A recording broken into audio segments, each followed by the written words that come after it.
Expect us. We're already here.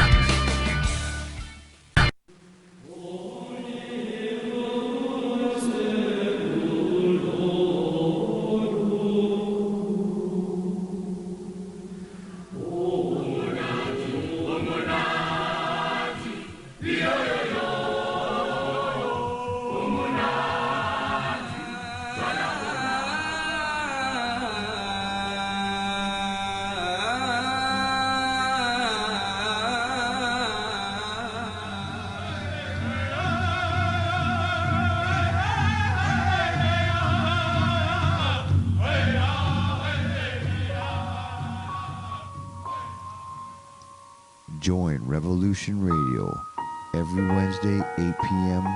Eastern Time on Studio B for Momentary Zen with host Zen Garcia at freedomslips.com, the People Station.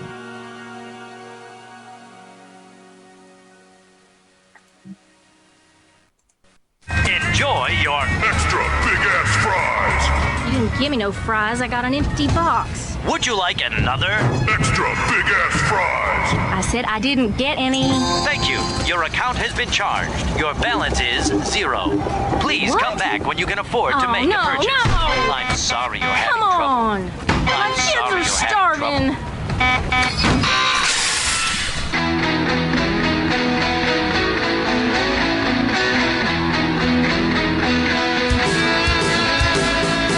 Thank you for tuning in to Revolution Radio.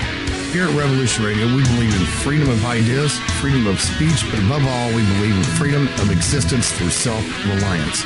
This station is 100% listener-supported, and as a fundraising promotion, I have a kick-ass free gift for a $100 donation. 35,000 seeds. 25 years in the freezer. Long-term storable, 54 different varieties. So if food prices go crazy, the shit hits the fan, or if you just want to save tons of money every year by creating your own food like I do, grab our seed pack special. Just look for the banner on the homepage at freedomslips.com. Don't be a statistic. Don't be part of the problem. Be part of the solution. We need, as humans, to start taking care of ourselves and not depending on the megacorps to provide unhealthy, nasty food. Included in this package is also a DVD with 900 survival and off-grid living documents and the offline home canning how to do everything website all on the DVD. So when you're growing all that food, you know how to can it, store it, preserve it, etc. with all these documents. So thank you for tuning in to Revolution Radio at freedomslips.com. I hope that you will pick up this package and start learning to be free. Revolution Radio, freedomslips.com, where information never sleeps and freedom is one seed that needs to be planted.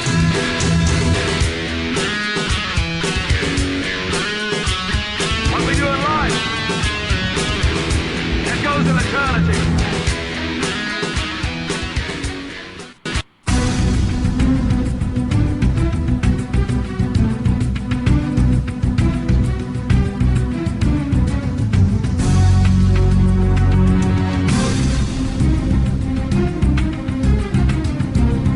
Holy cow, it's time for another Sacred Cow Barbecue. Grab a plate if you're hungry for some truth. We're here to free our minds from our collective BS, our belief systems programmed into us through a lifetime of indoctrination by school, church, and media. No subjects off limits. Why? Because it's all connected. Stay tuned.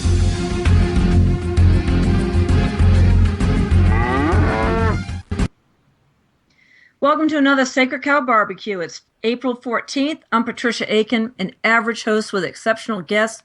Tonight we'll be getting an uplifting update from the growing resistance in Europe from author Mike Walsh. He's an Irishman living in Spain. But before I welcome him, it's my pleasure to welcome another strong Bundy woman to the barbecue. And I'm going to read, I'll just say hello to her now. Angie Huntington Bundy, you are another amazing Bundy woman. Welcome to the Bundy welcome to what's turned out to be the Bundy barbecue lately. Sacred Cow Barbecue. How you doing tonight? I'm good. Thanks for having me on. Oh, it's great. You know, of all the Bundys, I probably know your husband the best, and he's truly one of my heroes. He's fine too. Good choice. Good choice. So, Angie, how are you and your beautiful children? Oh, you know what? I wish I could just say that we didn't miss Brian around, but we do. We need him, we miss him, but we're doing okay. We live in a great community, and the Patriot community is awesome. They've been very supportive, very kind. I've had lots of help, but you can't replace a daddy and a husband, so it's kind of hard. Yeah, I'm sure it is. I'm sure it is, and the treatment they've been getting is just terrible. But Yeah, it is. I think you agree with me that the notes that Jake Ryan's parents wrote last week. It was just last Thursday that they wrote these notes when he was arrested in Montana. And so I'd like to read those for the folks that haven't seen them, because I think they speak volumes. It says, so his mom, she said, how long do we sit in our cozy homes, our secure jobs, our fake securities, while a few faithful, honest men try to educate us to what is coming down in our nation? Words seem so useless as our prisons fill with political prisoners. Are we so stupid, so blind, so lazy that we can't get out of our apathy chair and stand for something? Has it been so long since we the people stood for anything that we've forgotten how to? We once shouted for freedom, now we whimper for security. Wake up, people, before it's too late, for none are more enslaved than those who falsely believe they are free.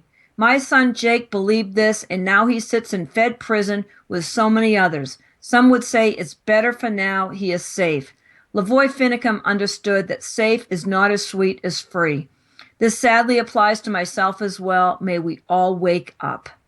And then his dad, Dan Ryan, said this: maybe if more of us were like my son Jake, who actually committed to stay at the Malheur Refuge to try and make a difference, some corrupt power seekers could be put behind bars where they belong, and some honest family men who have done no harm to anyone could go home and raise their families. Yes, I was totally inspired by their messages. Yeah. Beautiful, beautiful things to say. And hey, what a wake-up call, huh? People, we need to realize what was behind all of that and why they were doing what they were doing, and that, hey, maybe they were trying to point out a problem. And, Ammon had been trying to point it out for months and months beforehand, and no one would listen. No one would do anything. The public officials just ignored him. So Yeah, because they're all in on it. Right. We're finding that out more and more every day. Yeah, the corruption. And then the whole, I call this full spectrum dominance. First, they start in at, on Ammon and Ryan and murder Lavoy. And then they rescind the case with the Hages, that they reverse that case with the Hages. And then they start in on picking up and arresting the men, a lot of men from the standoff. I mean, it's just absolutely incredible. Yep. I cannot believe it. Full spectrum dominance. Yeah, you must wake up every day and just shaking your head. But I've been wondering, these heroes. I'm not even going to political prisoners if we must, but they are my heroes. They're still in solitary. Yes. Yeah. In fact, the court system isn't even playing fair. Especially the ones that were in Oregon, because somehow they're supposed to mount some kind of a legal defense against the nonsense charges that are charged here in Nevada, and the nonsense charges that are that are up in Oregon. And somehow they're supposed to mount some kind of defense when they're having to be shipped back and forth every other week. I mean, there's not a attorney out there that can keep up with it, so they just keep stacking the cards against them. Not that it's a surprise. They're not going to play fair, but there's really no criminal in the case to begin with. Well, and the thing is that it's kind of a compliment. It's an extreme compliment, because they know letting these men out, they would be so verbal and run right home into a microphone. And and they can't have that. And two, they have to keep them in solitary, which keeps them out of the law library. Well, yeah, and they won't even let Ryan and Ammon even cross in the hall. I mean, that's men's are that dangerous. So That is just cruel and unusual punishment. I'm Yes, disgusted. It is. You know, up there in Oregon, they were only letting, there at the end, when they were only letting my husband out, 15 minutes, in a 24-hour period. When he's not a criminal to begin with, and then when I talked to him today, and they've shipped him down here, and he goes, the guards and the jailers are polite and stuff like that, but he goes, now we're on lockdown. I think they're letting him out an hour, but once again, they're in solitary, and that's just 23 hours a day. They have to sit in that tiny little cell. Oh. And it's rough. Ryan actually had some books and his scriptures and stuff like that in Oregon, but now, they've taken all that here. And he says, I have very little, I don't have anything to read. It's really tough, It's horrific. Absolutely horrific that they're doing this to these men. And they know, these are men that are used to wide open spaces. Yes, they are. So they're trying to break them and drive them insane. They are. Luckily, it's real hard to break a Bundy, I tell you. Anyway, they're trying. Some people, I asked Ryan one of the first times when I met him if he had Bell's palsy, if that's what the paralysis in his face was about. And he told me the story. Would you mind sharing that with our listeners? Yeah, he was actually backed over as a child. It was a car accident, and it's a miracle that he lived. It's a miracle that he lived, and I can tell you, it's a miracle that he lived up there in Oregon after his accident. This man just apparently got some kind of a mission to fulfill here, because I know that day that he got ran over was really scary. There was a bone sliver that ended up causing some nerve damage. And so, part of his face kind of sags. And it's funny because I did notice it like when I first met him, but I don't notice it anymore. And so when people say, what happened to your husband's face? He's working cows and he does construction and he's getting hurt all the time. And I'm just like, what did he do now? Like, it doesn't register in my mind for a minute usually. I've told Ryan he's one of the most beautiful men I know. I mean, the tire from the car that ran him over was actually spinning on his head. On his head, yep. Spun out on his head. It's absolutely amazing that he came out of that like he did. I mean, it is. He's tough, and I know he struggled as a child after that. His baby pictures. Well, I've got kids that look like him, and my kids are beautiful, but perfect little face. Perfect little face. And he said, I really struggled to get a date and to get a friend after that. So, it's tough. But that's made him tough. It's made him tough. You were worth the wait, girl. Well,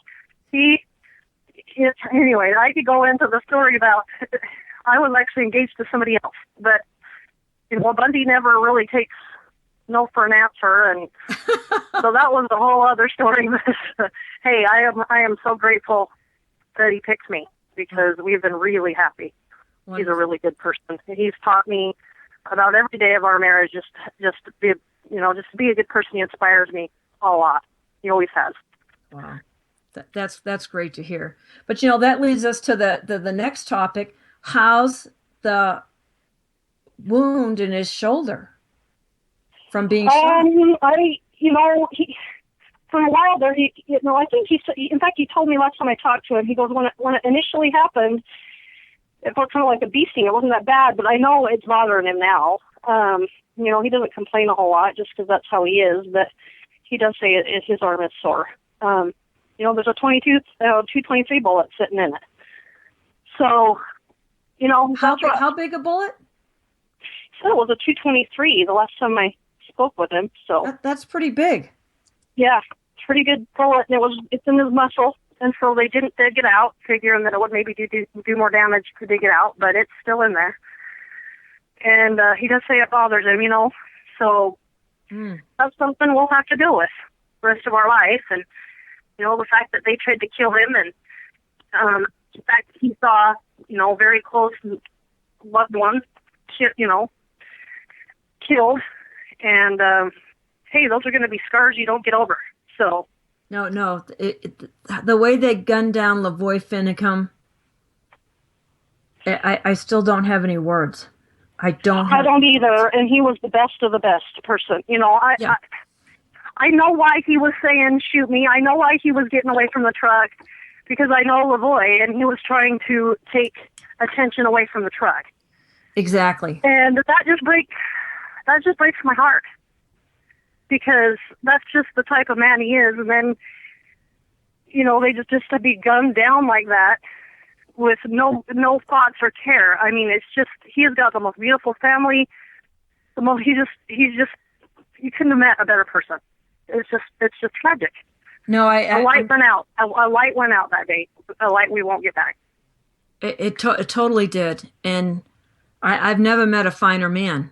I mean, yeah, he was the perfect complement to Ammon and Ryan. Yes, he was a great spokesman. Just great. I mean, just wonderful. I mean, he connected with people because he genuinely cared about people, genuinely loved people. You could just see it. Yeah, he came on, Ryan was supposed to be on my show one night, and back in January, maybe like the first or second week.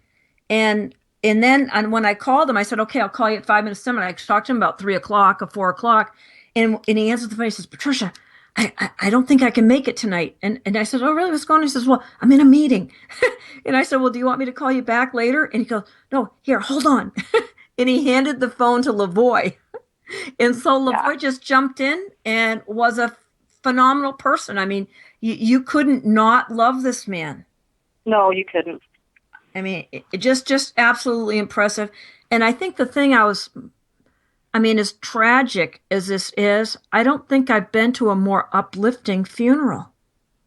You know what? Me neither. And he was just the type of guy that was just the perfect funeral. To be uplifted and taught.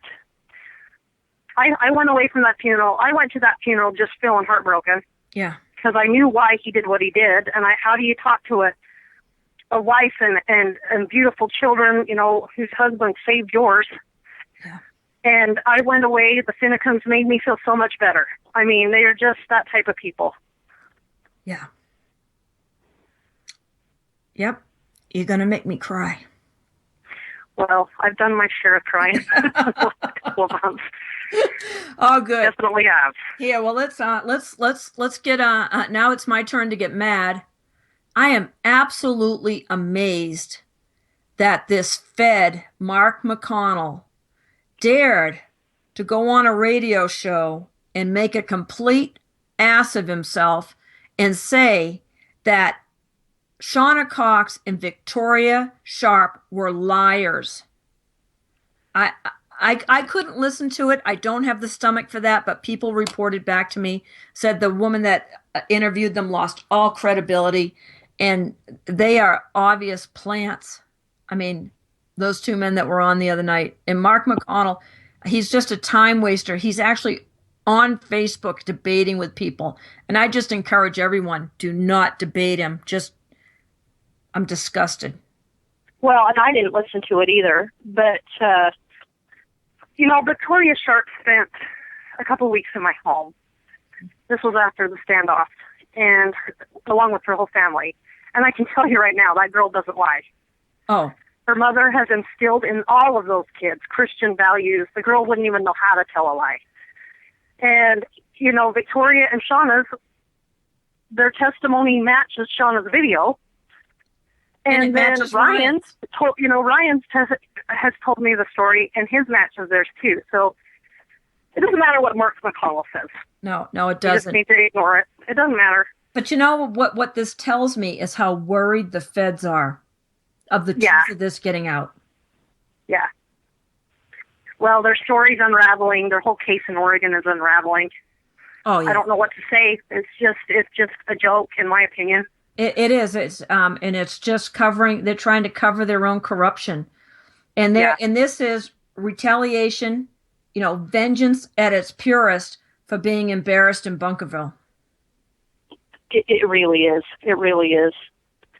Now you and I they should be embarrassed of Bunkerville. I wanted to be there. I ended up being stuck in LA that day because I'd made plans to go on a Monday, and then this thing started to go crazy on Tuesday, and I wanted to back out, but since friends had asked me to go, I felt like I'd given them my word, and I went. But I was on the phone that entire day, getting updates too. what was going on under the bridge and what was going on. But you were there when I was not. no I was no not you there. you were there the Sunday when Dave was Yes, I was. kidnapped. Yes, I was there. Right. I witnessed Dave get arrested, and I was there several times during the week protesting. But Dave's arrest was I could not even believe my eyes. I mean, I still think about it, and I just can't even believe it. It was Nazi Germany. I mean, with attack dogs. There was a guy, he was taking pictures. That's all he was doing. There were nobody had guns. We had cameras. And they beat him up and put a boot in his, stuck into the ground with a boot in his, ground him into the ground with their boots. They had this big German Shepherd on him. I couldn't even believe it, And so Ryan's there, and I know my husband, and he's not going to want to leave without his brother. And they're like, you either get gone or we'll kill you, And I had two teenagers in the car because we were there to take pictures. And honestly, I wasn't prepared to even take pictures. My girls had iPods that day, and I'm like, we got to go, take pictures. And they had iPods, and so I'm like, take pictures. They were hysterical. I mean, they were hysterical watching their uncle get beat up, and their dad was going to be next. And you never know what you're going to do in those situations. And Ryan would not leave, didn't want to leave, and he was told if he got out, anyway, he ended up leaving. And it was terrible. You go home to your family, and, you have to call his wife and say, hey, they beat the crap out of him and arrested him. We have no idea where he is. He wasn't breaking any laws, so you don't know. You don't know if he's going to get a phone call. They kidnapped him for several days and paraded him around, saying, "Hey, we got one of the yeah, it was over. Yeah, it was over a day. Yeah, it was terrible. It was just terrible. I just could not believe it. I mean, what once was our beautiful range where we could come and work together as a family and enjoy our kids, it became just a nightmare. It became a total nightmare. I mean, I couldn't even believe I was living it. I'm just like, what in the world happened to the ranch? But here's what amazes me is that Ryan was threatened with Waco by a BLM agent over the phone. And you were 8 months pregnant then, weren't you? I was, let's see, she was born in October. This was April. So, not that far along. 5 or something. And I almost miscarried. Oh yeah, that's right. You're 5 months pregnant with your eighth child. That's where I got the 8 stuff. With the 8th kid, yeah. And so when he kept trying to keep me out of it because I was stressed, and I'm like, there's no way I can avoid the stress. So I kept telling him that. Like, it doesn't matter if I'm down at the ranch or if I'm home taking care of kids. I don't know. When I'm at home, I don't know what's going on with you, and so I'm going to be stressed. Yeah, exactly. So. Yeah, but that was it's been a crazy. This is 2 years. 2 years this week. It was 2 years. Yep, the shot that wasn't heard around the world. How there weren't shots fired is remarkable to me, especially when we know there was so many infiltrators there that were probably sent there to get the shooting started. And that's very possible. We didn't want any of that to happen, but we also didn't want to give up our rights either. So I was very grateful but people on both sides that nobody, incited violence during all of that. It was a miracle, and it's just tragic that we've had to wait 2 years and then go after everybody. Yeah, well, you know what? It's because that's how cowards do things. Yeah, well, and that's another thing. Then they keep pushing this, this is a complicated case and we need all this time. And it's like, you've had 2 years. You know what I mean? Yeah. Well, you don't need any more time. Well, that's fine. I say if you want to run it out till February of 2017, that's fine. Just let our men out until after the trial. Well, and how are they supposed to even mount a defense when they can't even have a book? You know what I mean? When half their stuff's always taken away from them, they can't have a pen that works. You know, it's crazy. It's crazy. It is sick. This is Bolshevik America. I want to play you something. I played it last week for folks, and I want to play it. It's from a show called the Longines Chronoscope. It was from Longines Watches, and it was a very conservative show back in the 50s. I don't know the exact date. Oh, here, I have it on here. And this is from the National Archives and Records from June 20th, 1952. All right, and I want to play, and what they're asking this man, who is Representative Kenneth B. Keating, he was reporting on the congressional investigation into the activities of the Department of Justice. So listen to what he says. Okay. That nations that have fallen into totalitarianism, that one of the agencies of government that's become totalitarian or a tool of totalitarianism has been the Department of Justice. Isn't that one of the key agencies that shows deterioration? A dictator must get control of the Justice Department and the police, the interior. So if our own country, as many people fear, if our own country could ever fall into totalitarianism, the Department of Justice would be one of the first failures, wouldn't it? It would be an absolutely essential cog in such a machine. I don't want to have it appear that I'm charging that there's any such thing underway, but it would be an essential cog to get hold of the Justice Department. The Justice Department today has displaced the Postmaster General's Department as the most important political department in the government. It affects the lives of the everyday citizen more than any other government department. Mr. Keating. Well, that kind of says it, doesn't it? Yeah, it does. Yeah, it really does. So obviously they were successful in their takeover. We've had a Marxist takeover of our country. I mean, it's absolutely appalling. But, one of the things I'm most impressed with Ryan, I don't know how he's going to pull this off from solitary, but he has chosen to defend himself. And I think that's critical. I think if you have a bar card involved, they have dual allegiance. I want to share this with you as well. It says an attorney with an obligation to the courts and to the public, no less significant than his obligation to his clients. Thus, an attorney occupies dual position with which imposes dual obligations. His first duty is to the courts and the public, not to the client. And wherever the duties to this client conflict with those he owes as an officer of the court in the administration of justice, the former must yield to the latter. That means that these attorneys are never going to rule against the feds, are never going to defend their client as they should. So Ryan's taken the wisest route to defend himself, and I'm very proud of him for that. Yeah, that took a lot of bravery, and not to say he's not getting, a lot of help and legal counsel from some good people behind the scenes, but yeah, my husband's brave. He has to. Yep, he is very brave. Yep, there's no, we've talked about this, him and I, because of the last time that the Bundys were all in federal court and they were ruled against, and they actually went to lose because they wanted to take it to the Supreme Court. But Nevada's so corrupt, all the friends of the court evaporated after that case, and they couldn't take it forward. So this is just a continuation of a long-standing grudge with a thief and a thug like Harry Reid. Yeah, and I agree. Harry Reid has, you hear so many rumors and there's so many people digging and stuff like that. It's just unbelievable. How can we let him get away with this? It's just not right. Isn't right. He said he'd come back after us, and I guess he has.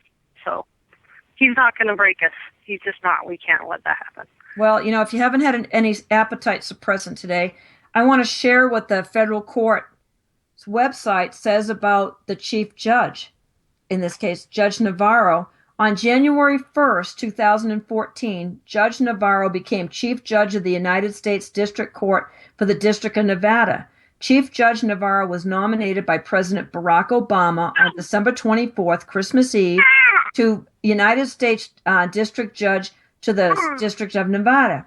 She was confirmed by unanimous vote on the U.S. Senate on May 5th, Cinco de Mayo, and took the oath as a United States District Judge on May 25th. She was recommended for the bench by Senate Majority Leader Harry Reid while she was serving this. There it is. There it is. So, and it goes. So how do you get a fair trial? You know what I mean? It's just a joke. It's ridiculous. Yeah, you can't. I mean, but you know what?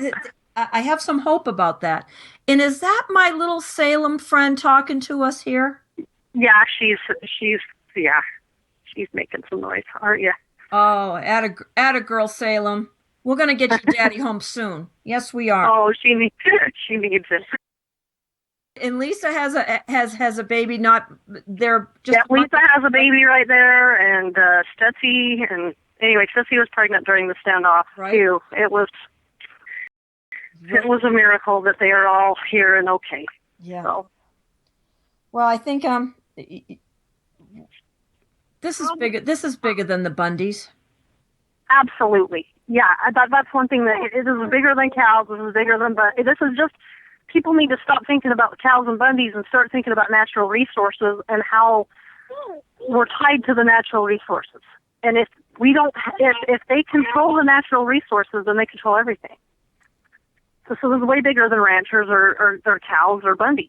And people need to start making those, connecting those dots and realize, our stuff doesn't come from a store ultimately. So anyway, Cliven had been trying to educate people for years on that. Well, and it's not so much as that they want to put all the small ranchers out of business, just like they've done the other 51 ranchers in Clark County. They're gone. And and only Cliven and Mr. Ney, Keith Ney, were willing to stand up, and then Mr. Ney passed away. So, and that's the same thing with the Hammonds. All the rest of the ranchers caved, and they didn't. And so they'll go to any extreme thuggery. The terrorists here are the government. Absolutely. We've been labeled domestic terrorists, and it's interesting too. The charges that they brought against us, they're just all stuff they've done to us. Yeah, well, that's the Marxist way. Karl Marx had a maxim, and his favorite maxim was accuse others of what you do. Yeah, that's exactly what's happened. And my only, the only faith I grasp onto is the goodness of this people in this nation. That we just can't stand for it. And that, if I just look at the case and everything that, could happen, I get discouraged because I'm just like, he's never going to get out. But I have more faith in the American people than that. Well, I have faith here. And it's only because I've some other cases that go back in time that you won't remember, but I just want to have a quote from someone, and he said, "From the beginning of this nation to the present, the yeoman farmer has been a symbol of the Aryan work ethic and a living monument to masculinity." Wow. I mean, is that well said? Absolutely, it's well said. Yes. And they were saying that, and he was saying that it was, why,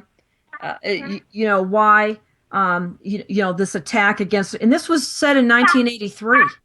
In 1983, this was part of the speech. I'll send you the whole speech, and it's incredible. But I also want to share something that went on in a court in a sedition case. But I just had someone text me, and Angie, what they'd like to know, is there any status on Larry Klayman to represent Cliven? Any status? Oh, yeah. We're moving ahead with him. Yes. Okay. The judge is trying to ban him, but I don't think you can. I don't think she can. I mean, she's trying to, but it's Larry Klayman. It's not going to. No, she can't. He has a right to choose whoever he wants. She can't keep him out.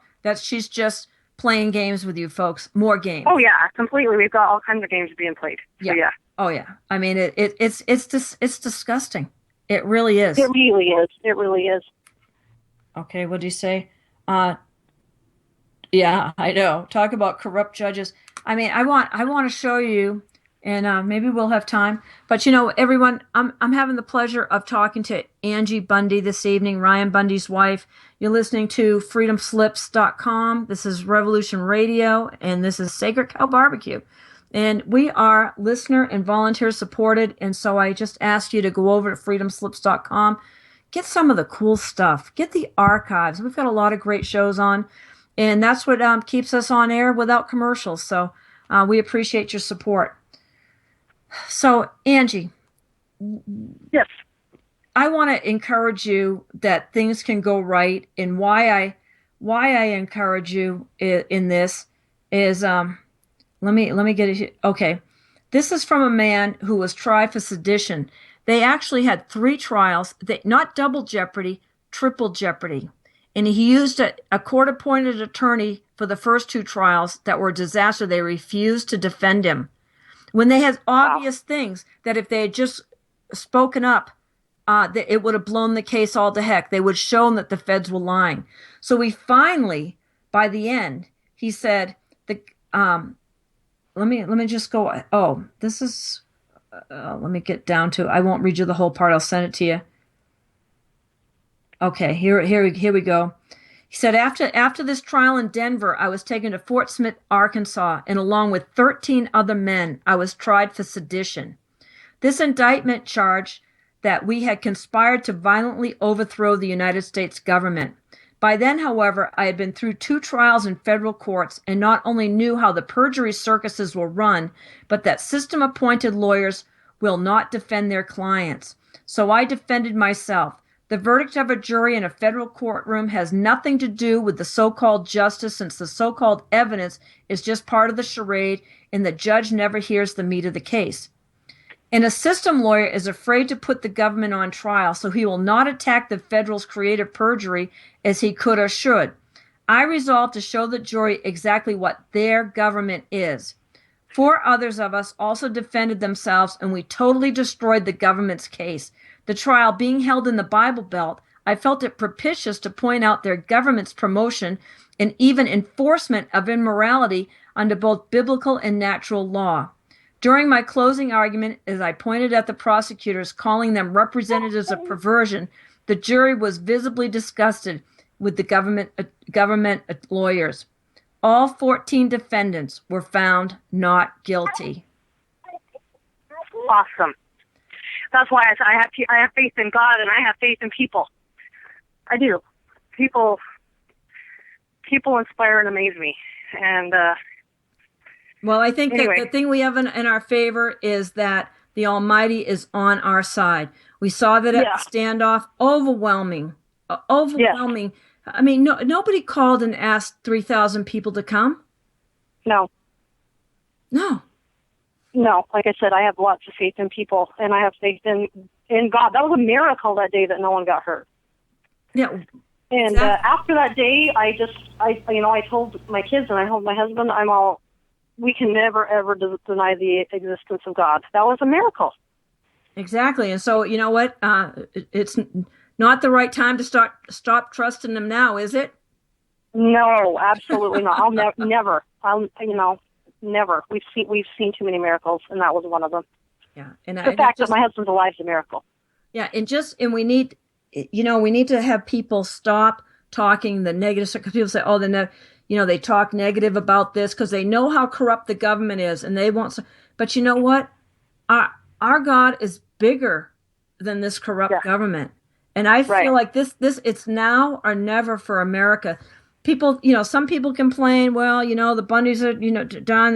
We shouldn't focus on them. We should go. No, this is a landmark case that's going to decide whether America has a chance of recovering and being America that we know again. Or is it going to descend in complete totalitarianism? Yeah. It's a landmark case. Liberty lives or dies right now. Freedom lives or dies. It does. So I know tomorrow, and this is a game they're playing. I've been trying all morning, because we were told that tomorrow, 3:00, there's a hearing at federal court. It's going to be their initial appearance for all the people they shipped down from Oregon, and you'll get to see your husband, and hopefully the kids can come and see him, at least in court, just, at a distance, be in the same room with them. But I don't think the kids can go to court, but we can go anyway. They can do a video conference chat, which we'll take whatever we can get. Exactly. But here's the thing. They haven't put this right on the docket. So I wanted to it talk hasn't tonight. been on the docket report. I talked to the clerk of court twice. I talked to the what are they called? The deputy, the court deputy for that judge. He didn't know anything about it. It's not, and so it finally, Ammon's lawyer confirmed that it's 3:00 tomorrow, and they won't put it because they don't want protesters out front. Yeah, I know. They're kind of tired of us. That's good. Let's keep them tired of us. Excellent. It's excellent. I mean, we're obviously making an impact and putting pressure on them. So that's going to be noon to 6 tomorrow. The court will be at 3:00. It's going to be hard to fit many people in. And I hope, and believe me, I will go in with you and tell every single reporter to get the heck out, that the family needs to be in there. Yes, I want to be there. I haven't been in the same room with my guy since like the first part of January. I mean, we've talked through glass. I'd really like to be. I mean, I can't talk to him, but yeah, at least I'll take, like I said, I'll take whatever I can get right now. Exactly. You just want to see him. And so, yes, I do. And so here's the thing.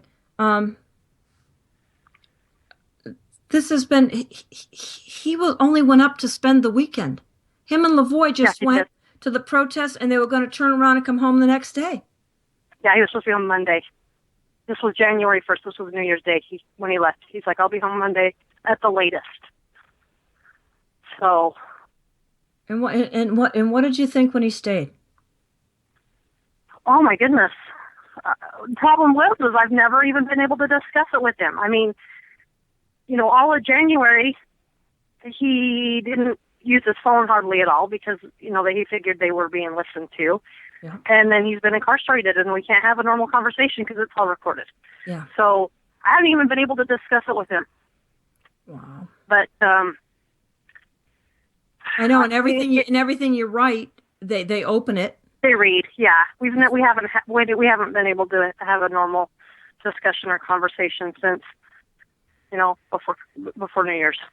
So it's just like I said, I expected him home Monday, and then Sunday is when they went into the refuge, and of course I wasn't hearing from him. I was just hearing from the press, and so I was freaking out. And anyway, but it's shown a light on the problem, and no one can deny that. And I'll get to ask him all about it one day, but I didn't see it coming at all. Yeah, but Lazara Encenaro, Tom Davis, who I'm sure you know by now, and Renee Powers, who you probably know.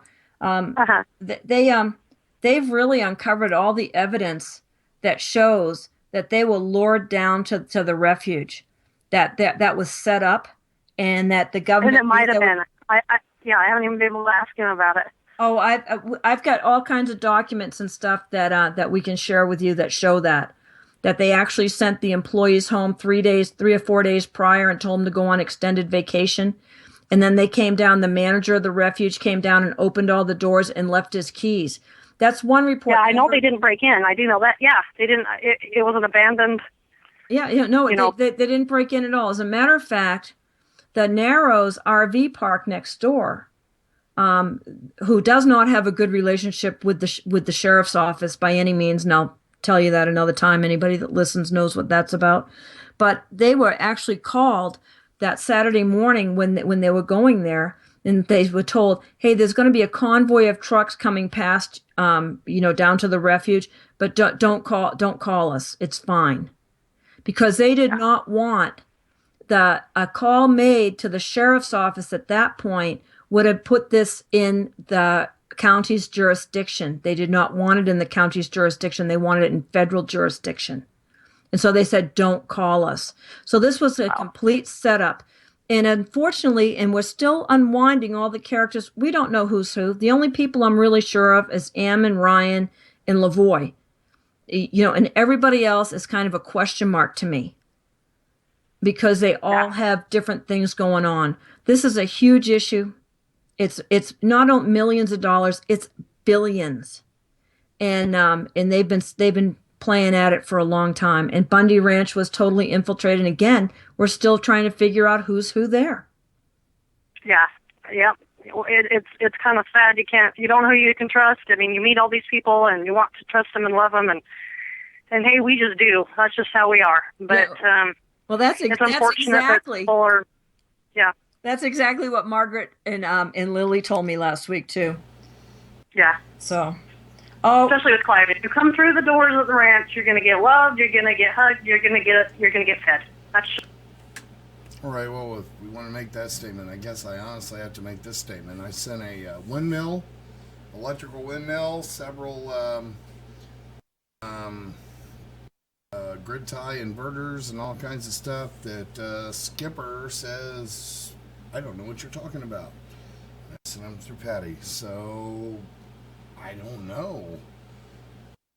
I don't know, man. So anyway, to continue. It's Clive. Yeah. Oh, you can be fed. It's okay. We'll still feed you. Yeah, they just love on people. Oh, and it said, let Mrs. Bundy know that God will tie the tongues of those corrupt government and a whole employees bunch of generators and lawyers. I have seen it personally. Thank you, buddy. That's a nice word. Yeah. So this, what's the day like? I mean, you have 8 children, and there's no one comes home at the end of the day to pick up the slack. No, nope. It's a one mama show, and yet I have the most awesome neighbors and support group in the world, and you know, my day's big. A lot of times I'm up at 4 or 5, 4 sometimes, if I've got a big day. And I just work, and yet things still look like they're falling apart. My kids are good kids too. I've got some great kids, and I have great neighbors, and I could go on and on and on about all the ways that people help me. They'll pick up my kid when they can see, when they can see my kid needs a ride, they'll hurry and bring him home. And when they, I've been brought meal after meal after meal. I've been blessed in so many ways. I just can't even. Just the other night, I had a lady stop by. She had 2 freezer meals. She goes, "You stick these in your freezer," and I was grateful for that because I got court one night, and then it's just such a blessing. And then she looked at my teenager. My teenager was sitting there, and she goes, "Isn't there like a pizza social at the seminary building?" And Sage's like, "Yeah, but I don't have a ride in." And she goes, "Well, hop in. I'll take you." It's that kind of stuff all the time. Oh, that's I wonderful. miss my husband. I miss him. No one can replace him, but I see that every day, and that keeps me going. I learned a lot. I will be so much more sensitive to other people and their needs after this, because it's just, there has been so many people that just floor me with how thoughtful they are. My kids had the fair last week. They were showing steers. This was something they did with their dad. I remember because you guys weren't at the. This is the same week you weren't at the barbecue a year ago because the kids were doing 4-H. Yep, they were showing, the FFA and the 4-H kids were showing steers, and I was overwhelmed. We had 3 steers and 3 kids showing, and so many people. In fact, it was cute. Those little 4-H clubs, they had little secret friends. They do that every year, and they're supposed to kind of give each other treats and encouragement through the week when they're showing their animals. I completely forgot about it. Oops. Until the last day, and I about bawled. I looked at my daughter, and I'm like, "We forgot to do the secret friend thing. This poor kid hasn't had his." And she looked at me, and there's a woman. Her name is Dawn, and she's like, "Dawn already took care of that. She brought extras because she figured you would forget." Wow. I'm just like, how do people anticipate my needs before I even think about it? I mean, seriously. I think that's wonderful. I really do. I could go on and on. My family went through a really tough time with a niece who died from leukemia, but she was in the hospital for a long time, and it was a family participation unit, and I just couldn't believe how kind people were to bring meals at night and things so my sister could come home. I would go to the hospital, my sister would come home, have dinner with the family, and it was all made, and they did that for months and months. Yeah. The kindness of people is just overwhelming. But and that is so wonderful, Angie, because the trolls out there are just, sick trolls. Yeah, they are. That they say. They are. Like I said, I keep having people, I had to, tighten up my Facebook page because people kept posting porn on there. I'm like, oh my goodness, it was just getting worse and worse. And I'm just like, this is not okay with me. you know, you have your bad people out there, but it keeps me going to see the goodness of people, and it's hard for me. It's always been hard for me to accept charity and service, but I have been humbled and I've learned a lot, and it's just been great. So awesome. Well, I'm so happy that you're going to get to see Ryan tomorrow, one way or another. Oh, I'm so excited. Yeah.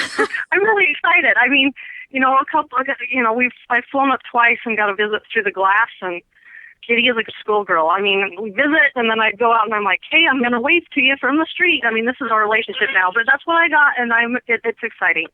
I know what Tom Davis pointed out to us a few weeks ago is that park where you stand to wave to him. Yeah. That was taken over by Occupy Wall Street, and they just made such a mess, tied up traffic, it affected commerce, and left there was like $1 million worth of damage or something. Anybody there get arrested? No, that's fine. Yeah, no. Yeah, there's something bigger behind all of this, and we're people are uncovering it more and more every day. Yeah, exactly. Well, I've had the pleasure of meeting with the famous photograph. One of the famous photographs from the standoff is of a man named Eric Parker. He's from Idaho, and he's in Henderson, and I've had the pleasure of meeting him a couple times now. And he's overwhelmed. He's a family man too, and I just and he always says, just tell everyone I love him. And when I ran into Margaret and Lily, they said, oh yeah, Cliven says be sure you tell everyone he loves them. And it's just, these are people that have never even met Cliven or Ryan or Naaman. Yeah, but we love them all. They all came out and supported us, and that was one of the motivations I know behind stepping in with the Hammas. I mean, how could we not help someone else when so many came to our aid? Right. Exactly. And we did. We loved them all. I swear, best of America. And it's tragic that they're rounding people up and arresting them. These were men that served our country overseas, a lot of them too, and that's the thanks they get. Oh, this is Bolshevik America. And if we don't stand up to it now, it doesn't bode well for us. So no. I know, and this is a watershed issue, and I'm excited that we're seeing it in our lifetimes. I mean, your family are like the founding fathers right now. This is a huge issue. Yeah, it is. It is huge, and thank goodness for Cliven, who did his homework years ago, or else we'd just be off too, and it would have just been swept under the rug. But thank goodness he just said no. When he was told to move off, he just said no. So which makes this really hilarious, because they say he's a flight risk. Are you kidding me? They haven't been able to buy him off the land. No, you can't get Cliven to leave. You can't. Where's yeah. Oh yeah, he's going to be a flight risk. He's going to go right to Bunkerville, to the ranch. That's right. It breaks my heart, when he's in shackles. It does me too. It just, here's a man who's taken care of me and served me and my kids, my whole marriage. I love him. I adore him. And to see him shuffled in, in handcuffs, it really breaks my heart. He doesn't deserve that kind of treatment. No, but they're that's what kind of thugs we're dealing with here. Yeah. Cliven Bundy, he only knows me as the Ice Lady, and yet he always has a bear hug for me. Of course. He's just an amazingly warm person, and it's just incredible, absolutely incredible what's going on. Have you had it? We're coming up on the end of the hour. It's just blown by here, Angie, and I so appreciate your time, and I'm looking forward to seeing you tomorrow at court. And yeah, me too. Okay, great. I'll look forward to seeing you then. And any parting remarks? Hey, people, hit your knees and pray. And if you feel inspired to do something, do it. And we appreciate all the help, all the sacrifices everybody are making. And hey, we believe in you. So hang with us. Let's make this happen. Let's keep our country free. And thank you so much for having me on. Oh, it's totally been our pleasure, Angie. I can't thank you enough. And I'll let you and Little Salem go, and I'll tell everyone what's coming up next. And I'll look forward to seeing you tomorrow. God bless. You too. Thank you so much. Take Bye. care. Well, that was Angie Bundy. And Angie Bundy. I'm tongue-tied tonight. I don't know what's wrong with me. But coming up next, we're going to be talking with another person that's done his time as a political prisoner, and that's Mr. Michael Walsh. So stay tuned.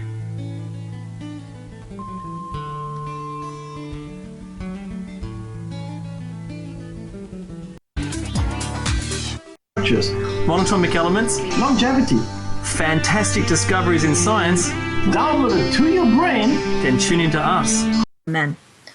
But of all his accomplishments, come back to Sacred Cow Barbecue. See you then. Revolution Radio, freedomslips.com. You don't need to expect us. We're already here. The opinions expressed on this radio station, its programs, and its website by the hosts, guests, and call-in listeners or chatters are solely the opinions of the original source who expressed them. They do. You guys got to see this. All right, so I got to put this up. I have to pray that this is a parody done by a young woman. Let me stretch this out a little bit. I have to pray that this is a parody before we get back to our initial show, because quite honestly, this presentation is the most retarded thing I've ever seen in my life. So here we go. You ready? A little bit about fossils that are found in the ground. And I guess I'll start a little bit about what the fossils actually are, and then go into a little bit about the composition and what they end up being when everything is said and done. So a fossil is not actually a piece of bone. A fossil is actually a bone that was once in the ground that has been then filled with limestone, calcium, and other kind of stone-like deposits over the course of many, many years. And at the end of the day, it ends up looking like a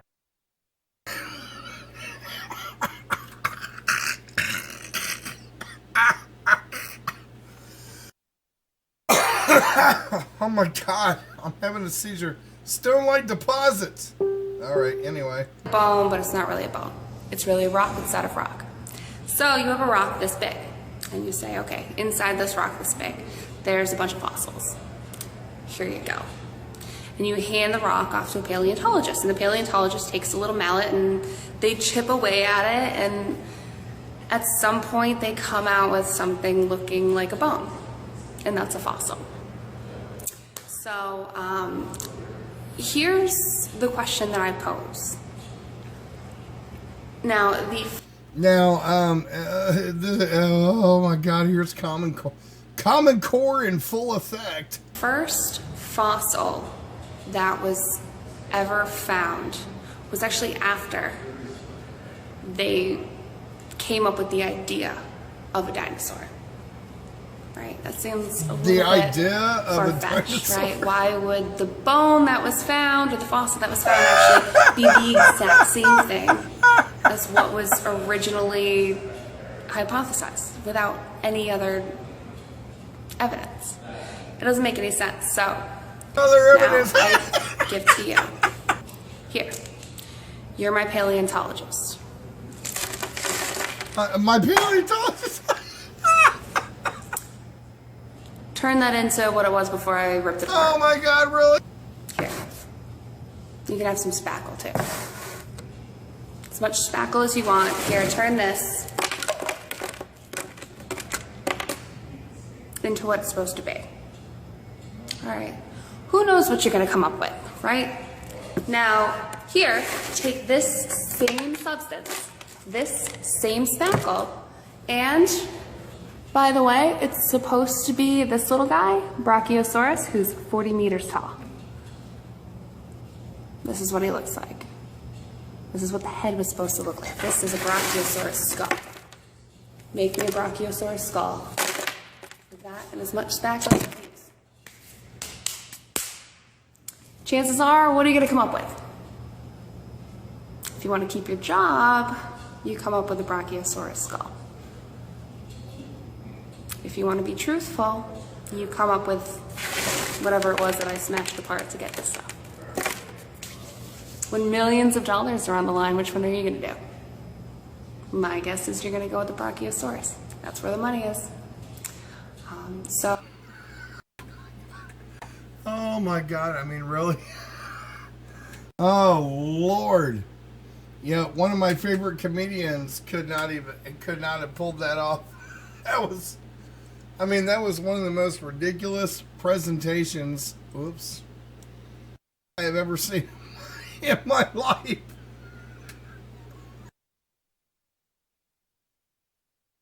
I don't know. I bet she gets a lot of date proposals. You know? Oh my God, that was just ridiculously and stupidly funny. All I can do is pray that is a freaking parody. Anyway, here's another one. And this is a good one. Sorry. The other one was meant to be comedy because it was clearly comedy. Behind these doors in the U.S. Capitol is a vault that contains one of the most secret and sensitive documents in the United States. 28 pages that could shed light on the events of 9/11. They've been seen by very few people, and you'll hear from some of them. I think it is implausible to believe that 19 people, most of whom didn't speak English, could have carried out such a complicated task without some support from within the United States. And you believe that the 28 pages are crucial to this? I think they are a key part.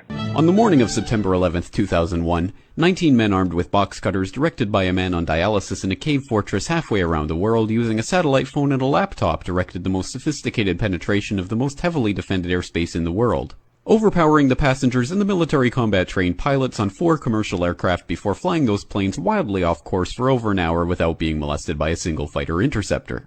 These 19 hijackers, devout religious fundamentalists who like to drink alcohol, snort cocaine, and live with pink-haired strippers, managed to knock down 3 buildings with 2 planes in New York, while in Washington a pilot who couldn't handle a single-engine Cessna was able to fly a 757 in an 8,000-foot descending 270-degree corkscrew turn to come exactly level with the ground, hitting the Pentagon in the budget analyst office where DoD staffers were working on the mystery of the $2.3 trillion that Defense Secretary Donald Rumsfeld had announced missing from the Pentagon's coffers in a press conference the day before, on September 10th, 2001. Luckily, the news anchors knew who did it within minutes. Osama bin Laden. The pundits knew within hours. Osama bin Laden. The administration knew within the day. Terrorists who committed these acts and those who harbored them. And the evidence literally fell into the FBI's lap. That a hijacker's passport was found blocks from the World Trade Center crash site, if you can believe that. But for some reason, a bunch of crazy conspiracy theorists demanded an investigation into the greatest attack on American soil in history. That investigation was delayed, underfunded, set up to fail, a conflict of interest, and a cover-up from start to finish. It was based on testimony extracted through torture, the records of which were destroyed. It failed to mention the existence of WTC-7, Able Danger, P-TECH, Sibel Edmonds, OBL and the CIA, and the drills of hijacked aircraft being flown into buildings that were being simulated at the precise same time that those events were actually happening. It was lied to by the Pentagon, the CIA, the Bush administration, and as for Bush and Cheney, well, no one knows what they told it because they testified in secret, off the record, not under oath, and behind closed doors. It didn't bother to look at who funded the attacks because that question is ultimately of little practical significance. Still, the 9/11 Commission did brilliantly, answering all of the questions the public had, except most of the victims' family members' questions, and pinned blame on all the people responsible, although no one so much as lost their job, determining the attacks were failure of imagination. Because nobody in our government, at least, and I don't think the prior government that could envision flying airplanes into buildings. Except the Pentagon, FEMA, NORAD, and the NRO. The DIA destroyed 2.5 terabytes of data on Able Danger, but that's okay because it probably wasn't important. The SEC destroyed their records on the investigation into the insider trading before the attacks, but that's okay because destroying the records of the largest investigation in SEC history is just part of routine record keeping. NIST has classified the data that they used for their model of WTC-7's collapse, but that's okay because knowing how they made their model of the collapse would jeopardize public safety. The FBI has argued that all material related to their investigation of 9/11 should be kept secret from the public, but that's okay because the FBI probably has nothing to hide. This man never existed, Nor is anything he had to say worthy of your attention, and if you say otherwise, you are a paranoid conspiracy theorist and deserve to be shunned by all of humanity. Likewise him, and her. And her, and her, and him. Osama bin Laden lived in a cave fortress in the hills of Afghanistan, but somehow got away. Then he was hiding out in Tora Bora, but somehow got away. Then he lived in Abbottabad for years, taunting the most comprehensive intelligence dragnet employing the most sophisticated technology in the history of the world for a decade, releasing video after video with complete impunity and getting younger and younger as he did so, before finally being found in a daring SEAL team raid which wasn't recorded on video, in which he didn't resist or use his wife as a human shield, and in which these crack special forces operatives panicked and killed this unarmed man, supposedly the best source of intelligence about those dastardly terrorists on the entire planet. Then they dumped his body in the ocean before telling anyone about it. Then a couple dozen of that team's members died in a helicopter crash in Afghanistan. This is the story of 9/11, brought to you by the media which told you the hard truths about his head could be seen to move violently forward. And they took the babies out of the incubators. And mobile production facilities. And the rescue of Jessica Lynch. If you have any questions about this story, you are a batshit paranoid tinfoil dog-abusing baby hater and will be reviled by everyone. If you love your country and or freedom, happiness, rainbows, rock and roll, puppy dogs, apple pie, and your grandma, you will never ever express doubts about any part of this story to anyone. Ever. This has been a public service announcement by the Friends of the FBI, CIA, NSA, DIA, SEC, MSM, White House, NIST, and the 9/11 Commission. Because ignorance is strength.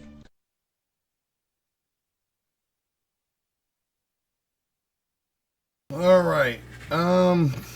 Alright, so we got through the Bundy part of this audio, and I'm not sure what Patty had coming on next. We'll listen for a few minutes and see what's going on there. If not, we'll be moving on to another segment in which I'll be buffering out and moving on. Do not necessarily represent the opinions of Revolution Radio and FreedomSlips.com, its staff, or affiliates. You're listening to Revolution Radio, FreedomSlips.com, 100% listener-supported radio, and now we return you to your host.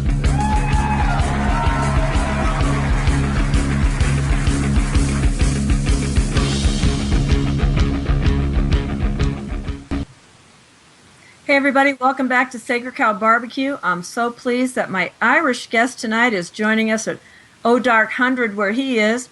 Mike Walsh and I both agree ethnic Europeans, wherever they are in the world, need to start showing the same ethnic pride and cohesion as do other races.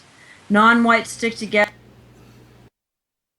All right, that's a variant that is not really conducive to what I'm trying to do here, because we're talking about what's going on out west. So anyway, give me a couple of seconds. I have to go make some adjustments and bring some video up for you.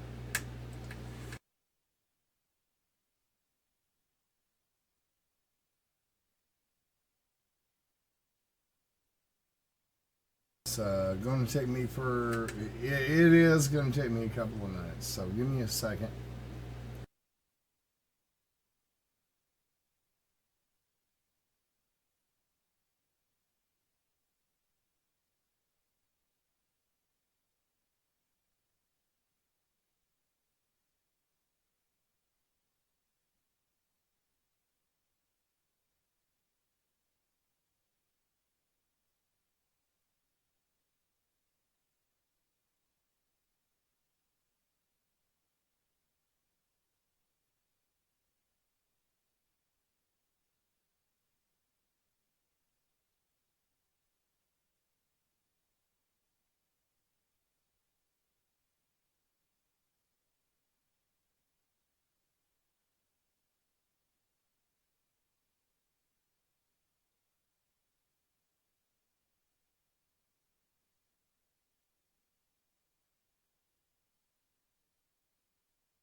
This is where it really gets rough, okay? This is where it goes way the hell beyond Clive Bundy. They can throw an army of men around there, literally, with sniper rifles, on guys just like you are, on people just like you are, men, women, children, just like you are, okay? out there who believe they have a right to be there.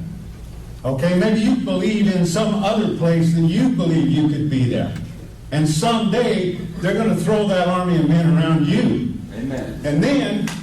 And then these guys somehow they feel like they got the right, they can drop a damn tripod in the ground and set a sniper rifle on it. So if you cross a line, they can put a bullet in you. Not in our country. Who the hell is the man behind that trigger? I want to know. I want to know the BLM. Who in the hell? Which one of you guys gives that guy the authority to throw that rifle down? And when he does, which one of us is he going to shoot? Good God, didn't he grow up in this country? Are we going to give it up? Okay, this is a hell of a lot bigger than Clive Bundy. All right? They get done here, they're setting a precedence, you guys. A precedence.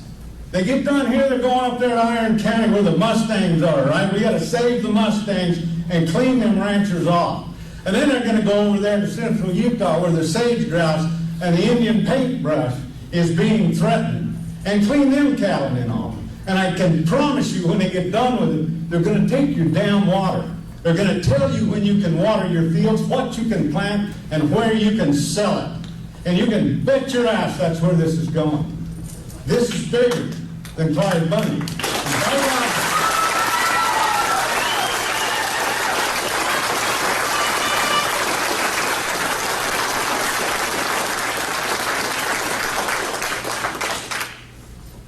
And when Clive decided to go back in there after his cows, and they've got orders to shoot anybody that goes in there, I'm going to be with him. Carrying a gun, I hope. No. Because them son of a bitches will fire the next shot heard around the world. And we will fire the rest. Okay?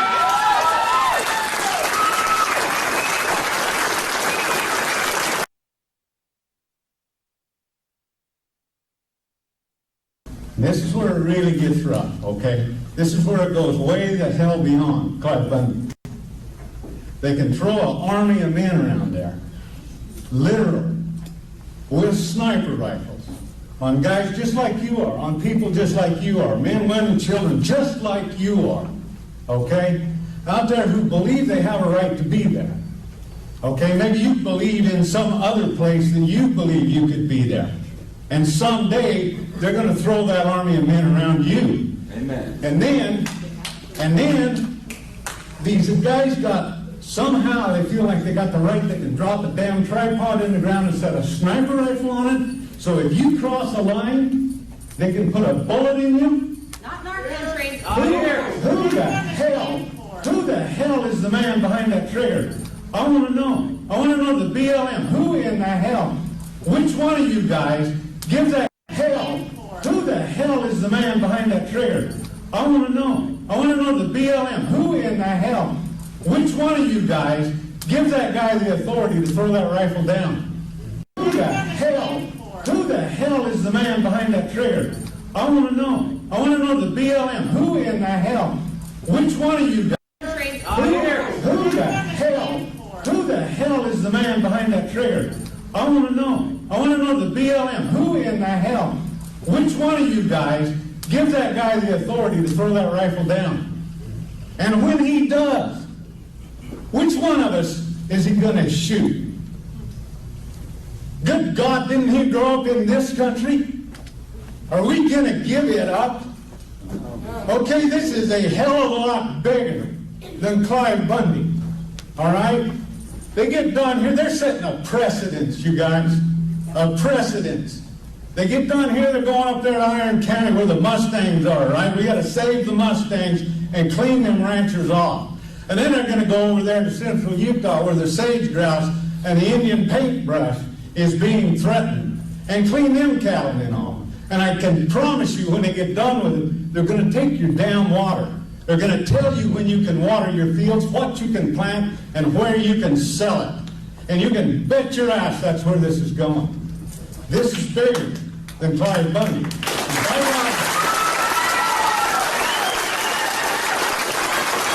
Where the sage grouse and the Indian paintbrush is being threatened, and clean them cattlemen off. And I can promise you when they get done with it, they're going to take your damn water. They're going to tell you when you can water your fields, what you can plant, and where you can sell it. And you can bet your ass that's where this is going.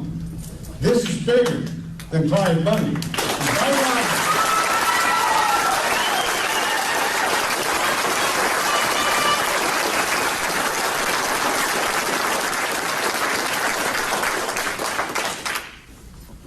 And when Clive decides to go back in there after his cows, and they've got orders to shoot anybody that goes in there, I'm going to be with him. Carrying a gun, I hope. No. Because them son of a bitches will fire the next shot heard around the world. And we will fire the rest.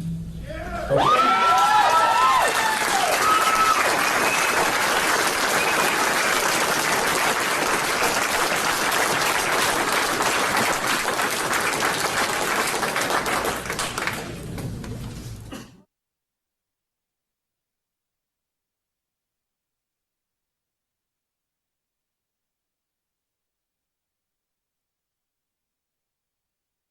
Now I'd like to say something to the American people.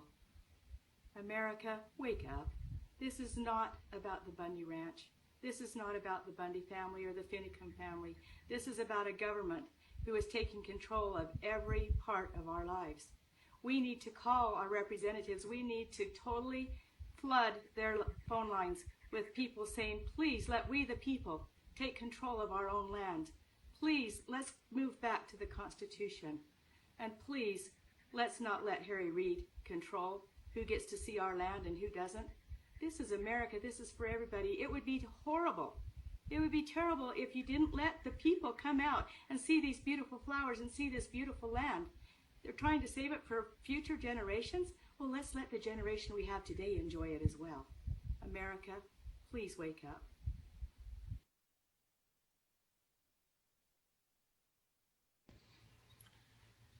This is a message to Senator Harry Reid. My name is Mike Arnold. I represent Ammon Bundy, and I'm taking exception to some of the statements you've made in public about my client and his family. I think what you're doing, Senator Reid, is you're trying to exploit a situation for personal gain, just like the far right does through Donald Trump, for instance. You are invoking the politics of anger and the politics of fear. You're using the technique of demonizing the other, folks that may have different backgrounds, different beliefs, or different opinions than the folks that vote for you. I don't accept that Donald Trump does it. I don't accept that you do it on the far left either. In particular, I don't appreciate you doing it while my client has a presumption of innocence, and while my client may not have you as a U.S. Senator, but you're one of 100 of this very important position to protect Americans, your constituents, and the United States Constitution. So please, in the future, refrain from using my client's unfortunate situation while he's exercising his due process rights in your state of Nevada. He will eventually be picking a jury in your state, and there's only 2 U.S. senators in the state of Nevada, and I don't appreciate you taking advantage of the situation in the way you are.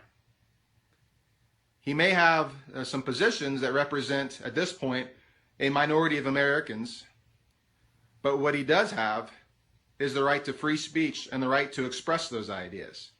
So in the future, please don't use your Facebook posts to inflame. As mainstream Americans, what we want to see is less of the hype, less of the personal attacks, the ad hominem attacks on others. We want to see you as our representatives leading the debate, leading the free exchange of ideas. You can set an example for the internet trolls, for the far left, for the far right, and the folks out there that don't use speech to engage ideas. They use free speech to attack, which you have the absolute right to do. But I would suggest you have a duty to engage in discussions over ideas. So in the future, please try to address the ideas and the suggestions for change that my client and his family have, and spend less time making attacks on individuals. particularly individuals that you represent. Now, if you would like to address any of these issues in a non-passive aggressive way face-to-face, I'm sure my client would be more than happy to meet with you at the jail while he is presumed innocent and exercising his due process rights pending trial. Please give my office a call. We'd be happy to set up an exchange of ideas. So thank you for your time, and I hope this will help you frame some of the issues that you make public and help guide you in your social and media interactions with your constituents and with America.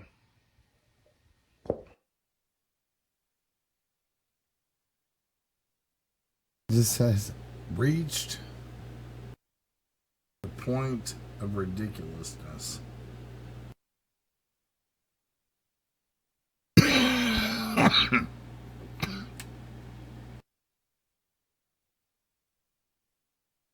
Not sure if you can hear what I can say, but that's all I can say.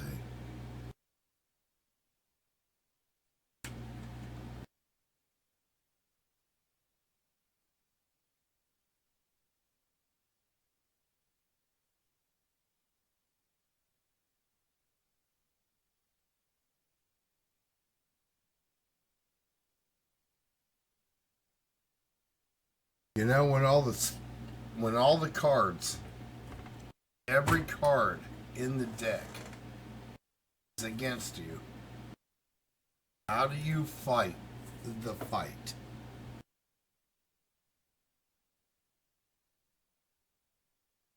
I have no idea. At all.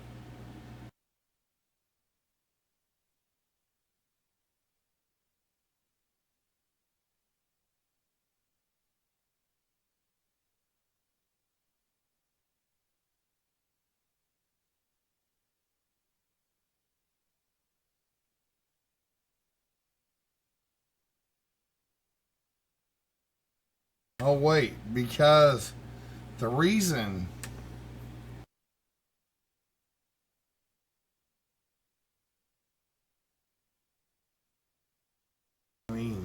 let's discuss this honestly. You know, back in the day when somebody was gonna die, somebody was gonna fall apart, somebody was going to get filled full of bullets, or whatever. We had thousands of listeners. But actually, now that nobody's gonna die, there's no bread and circuses. No bread and circuses. That's why nobody is tuning in now, y'all. Anyway, peace out. TGYL, as they say.